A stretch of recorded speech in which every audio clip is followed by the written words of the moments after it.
안녕하십니까. 선박형 플랜트 연구소 책임연구원 최영철입니다. 소개할 기술은 바닷속에서 전자기파보다 20만 배 느린 음파의 전달 속도를 극복할 수 있는 수중 무선 통신 네트워크 기술입니다. 발표 순서는 다음과 같습니다. 저는 20년 이상 수중 통신 및 네트워크 분야를 연구하고 있고, 이 분야에서 28건의 특허를 보유하고 있으며 수중 통신 기술 이전 경험을 가지고 있습니다. 90년대 초 삐삐부터 지금의 5G까지 무선 통신 기술의 발전 속도는 눈이 부실 정도입니다. 하지만 바닷속에서 무선 통신 기술은 아직 갈 길이 멉니다. 그 이유는 우리가 일상에서 항상 이용하는 무선 통신 기술은 전자기파를 이용하는데, 이 전자기파가 바닷속에서는 멀리 전달되지 못하기 때문입니다. 가운데 있는 이 그림은 바닷속에서 전자기파가 1cm당 얼마나 신호 크기가 줄어드는지를 보여주고 있는데요. 가장 양호한 청색 레이저가 겨우 수십 미터를 나아갈 수 있는 정도입니다. 그러면 바닷속에서는 무선 통신을 위해서 무엇을 사용할 수 있는가? 라는 질문이 생기게 되는데, 인류는 두 차례의 세계대전을 치르면서 소나 기술이 급격하게 발전했고, 이 과정에서 수중 무선 통신에도 자연스럽게 소리를 사용하게 되었습니다. 예를 들면 100Hz 이하의 소리는 바닷속에서 1000km당 약 1dB가 감소하는데, 이런 감쇄는 대륙 간 전파가 가능한 수준입니다. 하지만 통신 성능 관점에서 음파의 사용은 크게 두 가지 제약 조건이 있습니다. 첫째, 바닷속에서 음파의 전달 속도는 약 1500m/s로서 전자기파의 약 20만 분의 1에 불과합니다. 그리고 둘째, 소리를 통신수단으로 사용하기 위해서는 점기적인 신호를 소리로 변환하는 센서를 사용하는데, 이 센서의 물리적 한계로 인하여 대역폭이 작고 데이터 통신 속도가 느려지게 됩니다. 지금부터 설명할 기술은 바닷속에서 소리를 이용하여 무선 네트워킹을 하는 데 있어서 음파의 느린 전달 속도가 미치는 영향을 극복하는 것입니다. 먼저 이 현상을 설명하기 위해서 구체적으로 예를 들어 보겠습니다. 우측 그림에서 이 배를 편의상 기지국이라고 하고, 이 기지국으로부터 4.5km 떨어진 3개의 단말기로부터 10kbit 크기의 데이터를 받는다고 가정해 보겠습니다. 좌측은 우리가 매일 사용하는 와이파이 또는 LTE 방식의 경우를 그림으로 표현한 것인데요. 전자기파의 전달 속도는 3 곱하기 10의 8승/m이기 때문에 시간 지연을 무시할 수 있습니다. 이렇게 시간 지연을 무시하게 되면 기지국에서 단말기에게 데이터를 보내라고 송신 명령을 내리고, 그리고 이 단말기가 데이터를 보내서 기지국에서 데이터를 수신하기까지 전파 지연을 무시할 수 있기 때문에 통상적인 데이터 전달 속도 약 수십 메가 bps를 고려하면 채 1ms가 걸리지 않습니다. 노드가 3개라고 해도 3ms 이하의 시간이 소요되게 됩니다.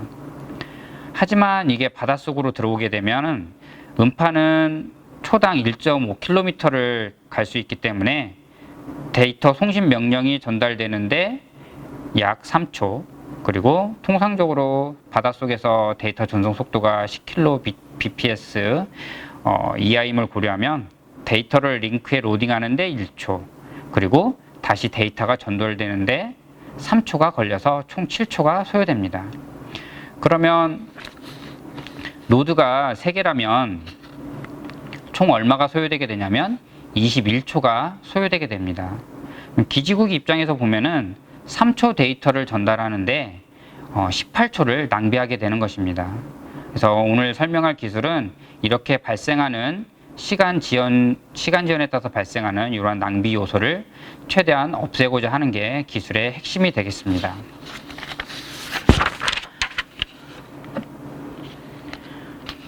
개발한 기술의 동작 원리를 설명하기 위해서 앞 페이지 예를 시간 순서에 따라서 보다 자세하게 도식화해 보겠습니다.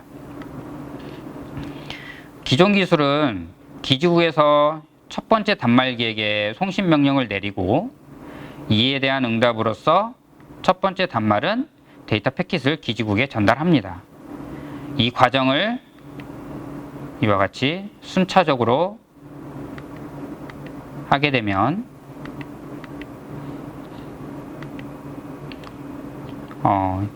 보시는 것처럼 기지국에 도달하는 패킷 사이에 유효시간이 발생해서 효율이 크게 저하됩니다.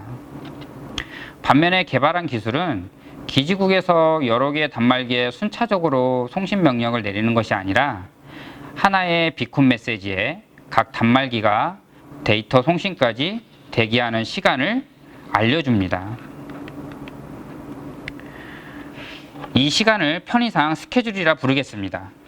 이러한 스케줄은 특정 시간에 시간적으로는 동시에 여러 단말이 패킷을 송신하는 중첩을 허용하는데, 이렇게 함으로써 각 단말로부터 데이터 패킷이 기지국에 도착했을 때는 패킷 간 유효 시간을 최소화할 수 있습니다.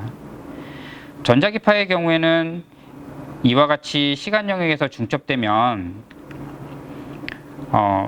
충돌이 발생하지만 소리의 경우에는 음파의 전달 속도가 느리기 때문에 이 충돌이 발생하지 않도록 제어할 수 있고, 이런 스케줄을 정하는 것이 이 본 기술과 등록된 특허들의 핵심입니다.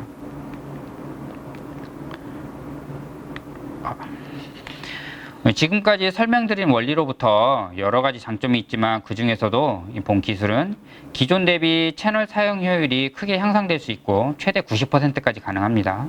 그리고 데이터의 실시간성이 향상되고, 그리고 상대적인 시간 정보 차이만 이용하기 때문에 비동기식으로 동작을 해서 시간 동기화가 불필요하여 시스템의 복잡도가 크게 낮아질 수 있습니다.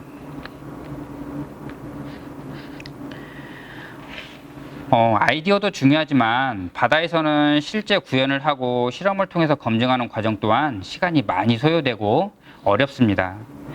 개발한 수중음향 무선 네트워크 기술은 시뮬레이션과 프로토콜 상세 설계 과정을 거쳐서 리눅스 기반의 소프트웨어를 구현했습니다. 이 사진은 연구실에서 4개의 노트북이 각각 하나의 네트워크 노드 기능을 수행하도록 시험 환경을 구성한 것입니다.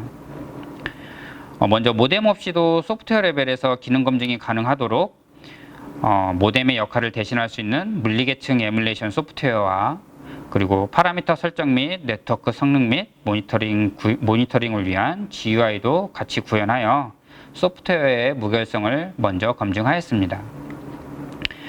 그리고 그 다음 보여주는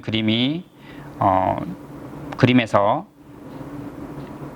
이 부분이 보드 레벨의 하드웨어 플랫폼인데, 구현된 소프트웨어를 이 하드웨어 플랫폼에 이식을 하고 모뎀과 정합을 한 후에 네트워킹이 가능하도록 시스템을 구축하였습니다.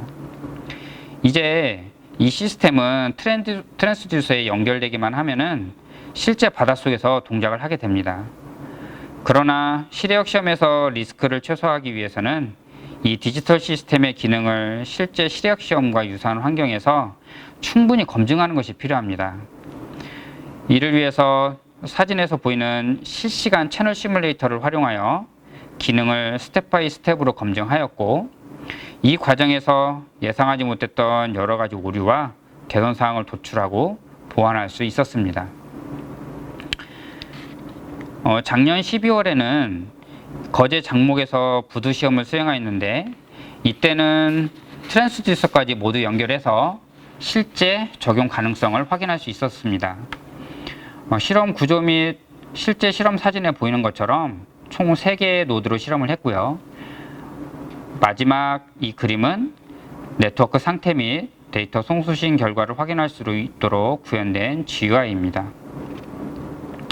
이 GUI에서 좌측은 소프트웨어적으로 랜덤 웨이포인트 기반 이동성을 부여하면서 기능을 검증한 것이고요. 우측은 채널 시뮬레이터 연동 시험 및 실외역 시험에서 노드들로부터 수신한 가상의 이미지를 보여주고 있습니다. 저희가 개발 시작부터 여기까지 오기까지 총 4년이 넘는 시간이 걸렸습니다. 앞으로도 가야 할 길이 있는데, 다양한 해상 환경에서의 실외역 시험을 통한 실증을 향후 계획하고 있습니다. 적용 분야입니다. 개발된 기술은 해양 로봇 통신, 수중 전투 체계, 6G 분야에서 활용 가능할 것으로 예상하고 있습니다. 스텔라 데이조를 모두 기억하고 계실 것입니다. 스텔라 데이조 탐색에서 다수의 AUV가 활용되었는데 최근에는 해경에서도 이와 같이 다수의 해양 로봇에 대한 요구가 있으며 다수의 해양 로봇 운용을 위해서는 수중음향 네트워크 통신 기술이 필수라고 할 수 있겠습니다. 또한 수중 네트워크 중심 전투 체계를 실현하기 위해서는 다수의 수상함, 무인선, 잠수함이 수중 통신 네트워크로 연결되어야 되는데 이때 개발된 기술이 활용될 수 있습니다. 좌측 상단에 보이는 그림이 작년에 IEEE 비킬러 테크놀로지 매거진에 발표된 6G 네트워크의 라디오 액세스 네트워크 구조입니다. 5G 다음인 6G에서는 네트워크 범위를 해양, 수중까지 확장하는 것을 고려하고 있으며 개발된 수중음향 네트워크 기술은 6G의 수중 라디오 액세스 네트워크의 카운터파트로 활용이 가능할 것으로 예상하고 있습니다. 이외에도 인공위성 통신 등과 같이 전파 전달의 시간 지연이 많이 발생하는 다양한 네트워크에 활용 가능할 것으로 예상됩니다. 지식재산권 현황입니다. 원천 기술을 확장해 나가면서 총 4건의 특허가 등록되었고 이 중에서 위에 3건은 하나로 묶어서 일본, 미국, 유럽에 출원하였으며 일본은 등록되었고 미국은 8월에 등록 결정 통보를 받고 절차가 진행 중에 있습니다. 이상 발표를 마치겠습니다. 경청해 주셔서 감사합니다.